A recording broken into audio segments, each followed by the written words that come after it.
Good morning, mommies! Today, Magnolia provides us with another easy and delicious recipe that your family can enjoy anytime, any day.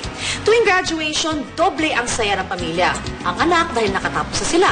Ang magulang naman dahil may sense of fulfillment dahil nakatapos na ang anak nila. Kaya ngayong umaga kasama si Chef Jonathan Chua, sisiguraduhin namin na doble ang selebrasyon ng pamilya. Ang prepare natin today ay ang double cheese and ham baked potato using Magnolia Quick Melt Cheese. Meron tayo ditong patatas, so lalagay natin siya sa ating aluminum foil and then we're gonna brush it with some Magnolia Gold Butter. Roll na natin yung ating potatoes, then lulutuin natin to sa ating oven for 1 hour. So remove lang natin yung ating baked potato sa ating aluminum foil. Gagawa lang tayo ng cross shape na cut, gitna ng ating potatoes. And then using both our hands, press lang natin siya sa sides. Lalagyan mo natin siya ng ham.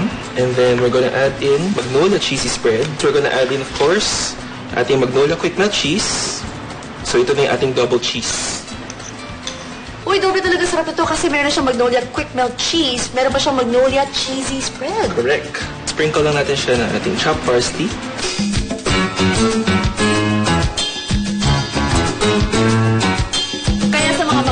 Diriwang out there, doblehin na ang saya.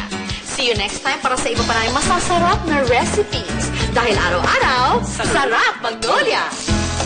Ang bahagi nito ay inhatid sa inyo ng Magnolia.